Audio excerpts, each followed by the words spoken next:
Okay, here we go. Chapter 16, Two Shiny Gifts.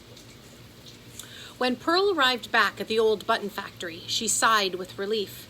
The mulberries and her Aunt Millie were gone. Phew, that made things a lot easier. But it was probably best not to climb over the fence in full view, just in case someone was driving past. So after crossing the street, she ran toward a cluster of shady trees that hid the rusted section of the fence and came to a skidding stop. A very pink, very frilly Victoria mulberry stepped out from behind a tree. "Hello, Pearl," she said. The word pearl as if it tasted like cod liver oil. Pearl narrowed her eyes. "Hello, Victoria." She said the word Victoria as if it tasted like boiled Brussels sprouts, which it did. "Where's your mother?" "She went to go get sandwiches. Spying on people makes her super hungry." Victoria tucked her book under her arm and slid the glasses up her nose. "What you doing with that golden pot and that mirror?" "None of your beeswax," Pearl said. How was she going to climb over the fence without revealing her secret climbing spot? She had to get rid of Victoria. "If you want an appointment to see the doctor, you're going to need a worm." Victoria sneered. "But I don't have a worm, Pearl." "Then you should find one, Victoria." The sneer rose higher. Turned out Victoria's upper lip had gotten caught on her blue braces. She pulled it free and then said, "I don't know where to find a worm." Pearl looked around and stepped closer to Victoria as if she were about to reveal a big secret. "Dr. Wu told me that on summer days, worms like to go swimming. They take their families to the park and they float in the water." Pearl nearly laughed out loud. Ben would be so impressed with her crazy story. Victoria narrowed her eyes. "Dr. Wu said that?" Pearl nodded. "Well, guess what? I already knew that worms like to go swimming."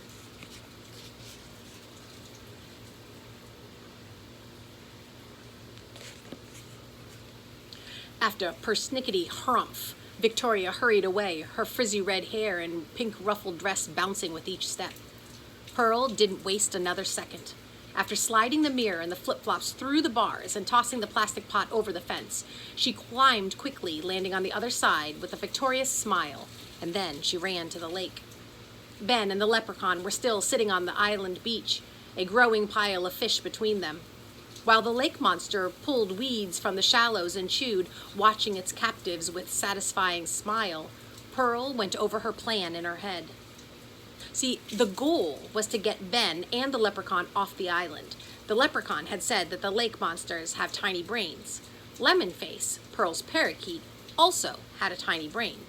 So, Pearl figured that if a tiny-brained bird thought his reflection was a friend, well then, a tiny-brained lake monster might think the same thing.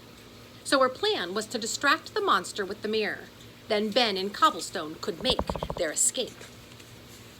Pearl hurried to the dock's edge where the rusty coffee can still sat.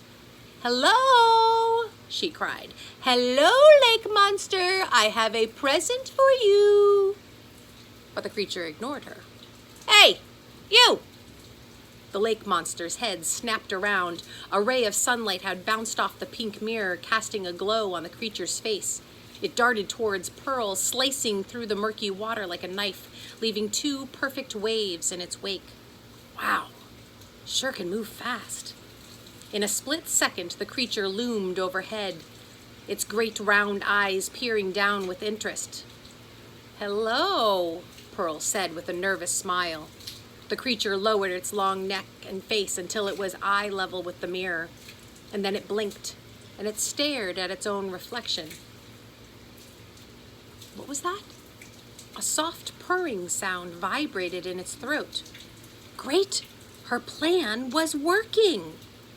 "That's right," Pearl told it. "It's another lake monster just like you. It's a friend." And the monster's purring grew louder.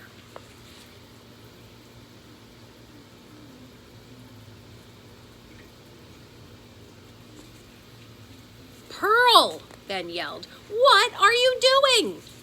"I'm saving you, that's what I'm doing." "Quick, start swimming." And that was when Pearl came to realize that sometimes plans don't always go as planned. The lake monster snorted and then opened its mouth, revealing a row of sharp teeth and glistening green tongue. And before Pearl could say, "Hey, have you ever thought about chewing on some breath mints?"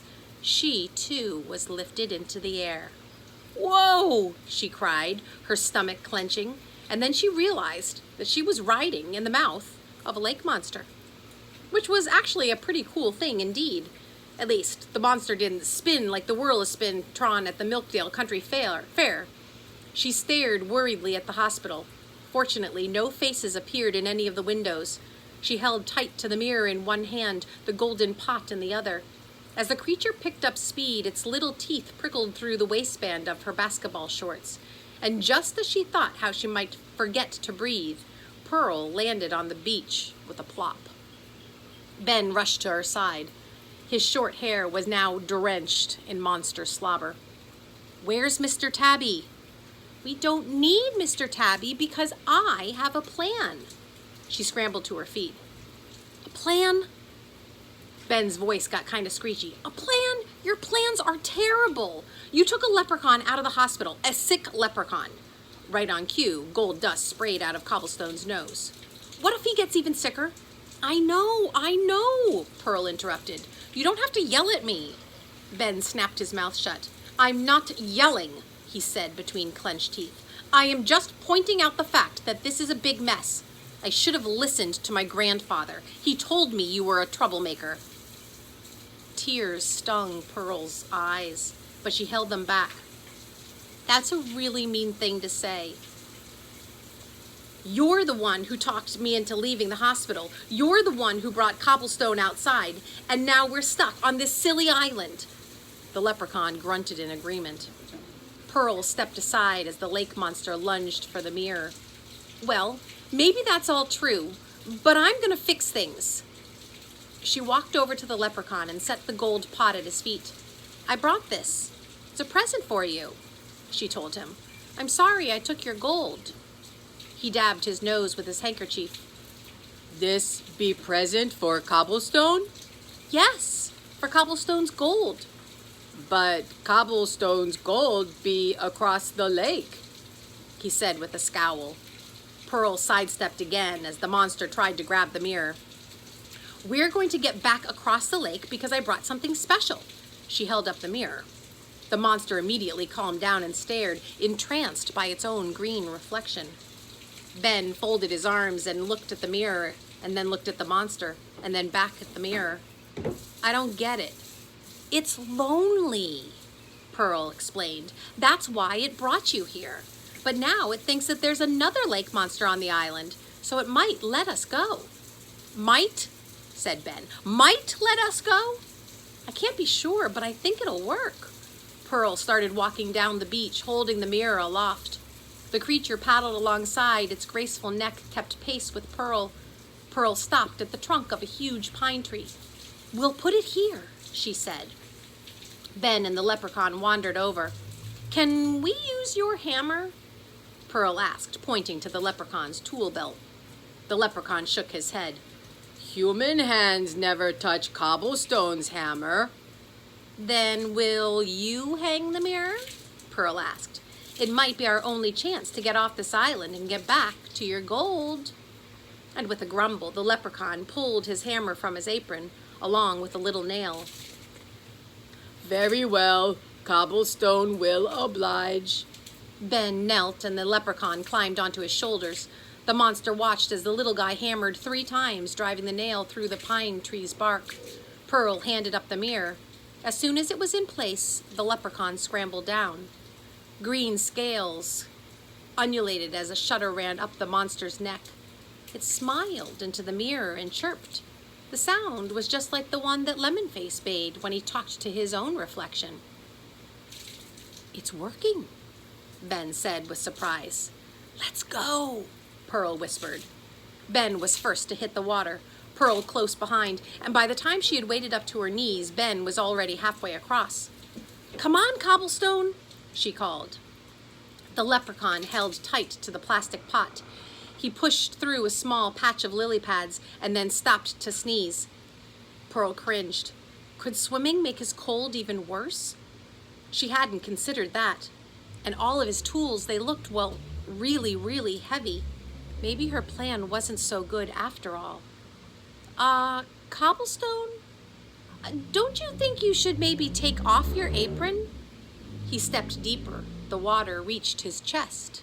And then he disappeared, leaving only the plastic pot floating on the surface.